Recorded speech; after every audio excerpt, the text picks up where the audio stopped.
جب بیت الخلاء میں جائیں تو جوتا یا چپل پہن کر داخل ہوں، ننگے پاؤں نہیں جائیں۔ کیوں؟ کیونکہ کسی نہ کسی طرح کوئی چھینٹ، کوئی نجاست کے ادھر ادھر گرنے کا، پڑنے کا خدشہ ہو سکتا ہے، اور انسان جب اندر جاتا ہے تو وہ نجاست کیا ہو جاتی ہے، پاؤں کے ساتھ لگ سکتی ہے، اور پھر واپس اگر آپ کمرے میں انہی پاؤں کے ساتھ آ رہے ہیں تو واپس وہ پلٹ کر نجاست کمرے تک آ جائے گی۔ جوتا پہننے سے پہلے جھاڑ لیجیے، خاص طور پر جو لوگ ایسی جگہوں پہ رہتے ہیں جہاں پر بند گھر نہیں ہے اور کیڑے مکوڑوں کے اندر باہر آنے جانے کا خدشہ ہے، کیونکہ جوتا ایک گندی چیز ہے، ایسی چیز ہے جس میں کیڑے مکوڑے جو ہیں وہ آسانی سے جا کر اپنی غذا تلاش کر سکتے ہیں، تو اس لیے جھاڑ کر جوتا پہنیے، خصوصاً اگر وہ بند جوتا ہو تو۔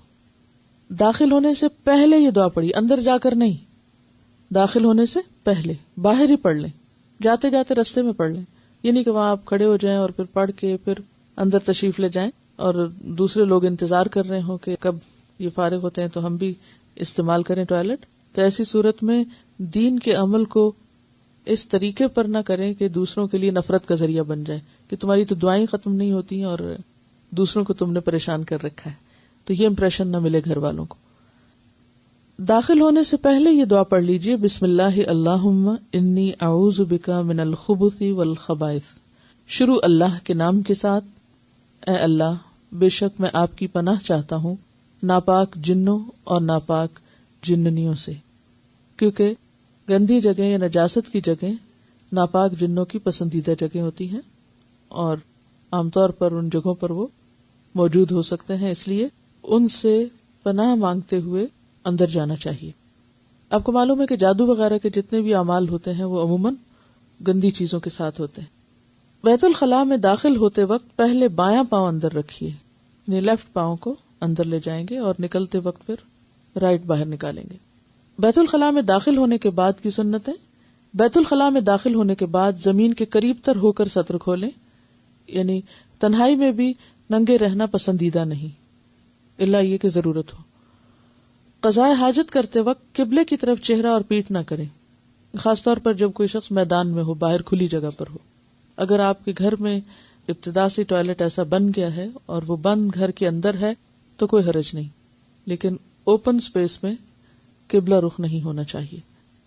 قضاء حاجت کے وقت باتیں اور ذکر الہی نہ کریں، یہ دو چیزیں منع ہیں، اس سے اللہ تعالیٰ ناراض ہوتے ہیں۔ اب یہ بولنے کی جگہ نہیں ہے، حتیٰ کہ ذکر کی جگہ بھی نہیں۔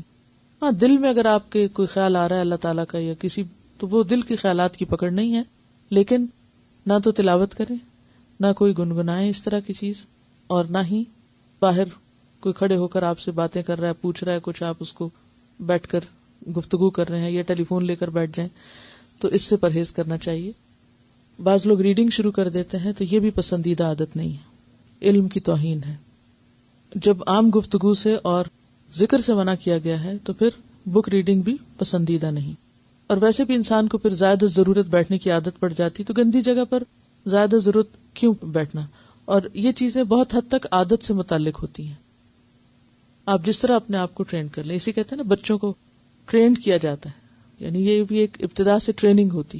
بعض ماؤں کا ہی قصور ہوتا ہے کہ وہ بچوں کو بہت دیر پاٹ پہ بٹھا چھوڑتی ہیں اور خود اپنے کام کرتی رہتی ہیں، بچے وہیں بیٹھ کے گنگناتے رہتے ہیں، باتیں کرتے رہتے ہیں، اور وہ کہتی ہیں چلو پھنسا ہوا بیٹھا ہوا میں اپنے 4 کام کر لوں۔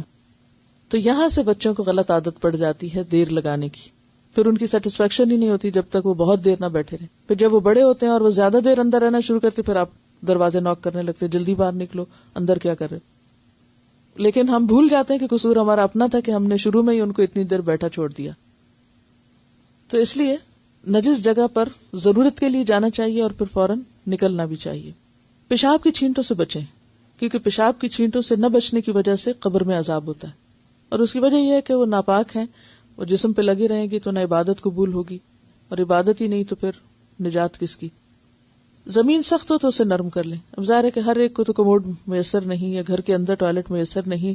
دنیا کی ایک بڑی آبادی جو ہے وہ ایسی جگہوں پر رہتی ہے کہ جہاں انہیں باہر جنگل میں جا کر بیت الخلاء استعمال کرنا پڑتا ہے، تو ایسی صورت میں جس جگہ پر بیٹھے وہ جگہ نرم ہو کہ اس میں پیشاب جذب ہو جائے، اس کے چھینٹے نہ اڑیں۔ قضاء حاجت کرتے وقت دایاں پاؤں کھڑا رکھیے، اس پر بوجھ کم ڈالیے، اور بائیں پاؤں کو پورا زمین پر رکھیں اور اس پر وزن دے کر بیٹھیں۔ اب آپ دیکھیں کہ نبی صلی اللہ علیہ وسلم نے آخری حد تک طریقہ اور ادب سکھایا ہے. اور اس میں اگرچہ کموڈ پر بیٹھنے سے یہ سنت پوری طرح تو آپ فالو نہیں کر سکتے، لیکن پھر بھی کسی حد تک آپ کر ہی سکتے ہیں کہ دایاں پاؤں اٹھا لیں اور بائیں جو ٹانگ ہے یا بایاں پاؤں جو ہے اس طرف کو اپنا وزن رکھیں.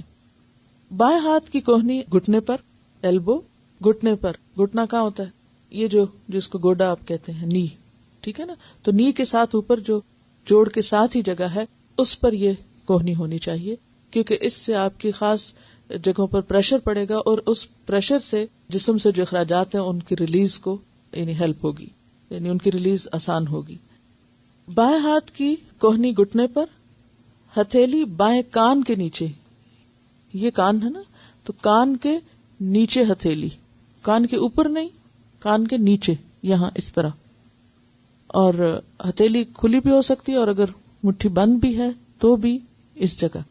اگر آپ نے یوگا کی کچھ ایکسرسائز کی ہو یا کبھی یوگا انسٹرکٹر سے کچھ بات چیت کرنے کا موقع ملا تو عموماً آپ نے دیکھا ہوگا کہ وہ اس حصے کو، جن لوگوں کو اسٹمک کی ایسی تکلیف ہو تو اس حصے کو پریس کرنے کے لیے کہتے ہیں.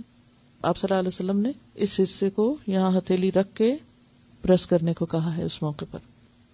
رسول اللہ صلی اللہ علیہ وسلم کا کوئی بھی حکم حکمت سے خالی نہیں، کیونکہ آپ کو یہ سب چیزیں بذریعہ وحی سکھائی گئی تھی.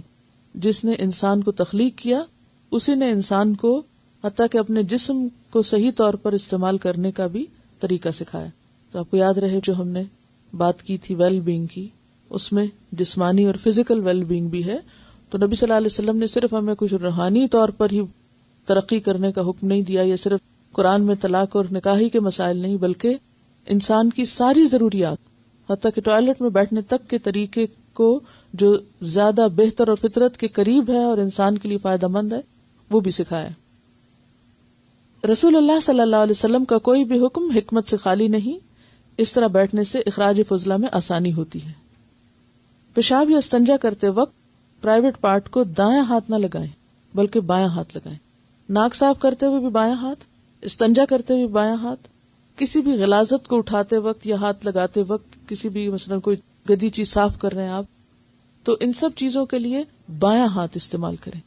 بہت سے لوگ کھانے پینے میں بایاں ہاتھ استعمال کرتے ہیں جو کہ منع ہے. دایاں ہاتھ اچھے کاموں کے لیے، صاف کاموں کے لیے، اور بایاں ہاتھ نجس یا ناپاک چیزوں کے لیے. جب حکم آ گیا تو ما آتاکم الرسول فخذوہ، کوشش کریں بچپن سے بچوں کو ٹرین کریں. ٹریننگ کی بات ہے. جاپان میں لوگوں کو دائیں اور بائیں دونوں ہاتھوں سے لکھنے کی پریکٹس کرائی جاتی ہے. خدا نہ خواستہ زندگی میں اگر دائیں ہاتھ کو کچھ ہو گیا تو بایاں بھی اکولی کام کرنے کے قابل ہو.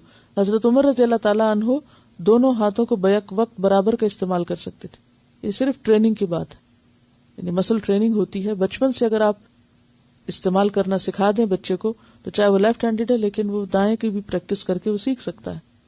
اور ساری زندگی ایک کام جو نہیں کرنا چاہیے وہ انسان کر کے اپنی نیکیوں میں ہی کمی کر رہا ہے نا. صرف اگر یہ کہہ کے کہ میرے پاس تو رخصت ہے، یہ جواز ہے کیونکہ میں لیفٹ ہینڈڈ ہوں، یہ کوئی جواز نہیں ہے. جس رب نے پیدا کیا ہے وہی رب جانتا ہے کہ انسان کو کیا کرنا چاہیے اور کیا وہ کر سکتا ہے. پھر اسی طرح یہ ہے کہ پیشاب کرنے کے بعد فوراً نہیں اٹھنا چاہیے، تھوڑی سی دیر رکنا چاہیے، کیونکہ فزیکلی یورین جو ہے وہ ایک ہی اسٹریچ میں پاس نہیں ہو جاتا پورا. اگر آپ جلدی کریں گے تو اس میں کیا ہوگا کہ ہو سکتا ہے کہ اٹھنے کے بعد پھر کچھ قطرے جسم سے نکل آئیں اور آپ کے کپڑوں کو یا جسم کو ناپاک کر دیں. اس لیے چاہے مرد ہو یا عورت، دونوں صورتوں میں یورین پاس کرنے کے بعد تھوڑا سا رکنا چاہیے تاکہ آخری قطرے تک بھی باہر آ جائیں.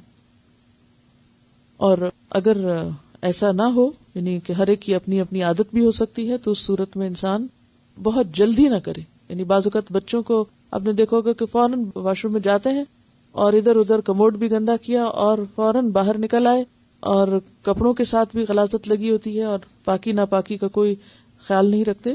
تو جیسے 7 سال کی عمر میں نماز کے لیے کہا جائے تو 7 ان چیزوں کا بتایا جائے.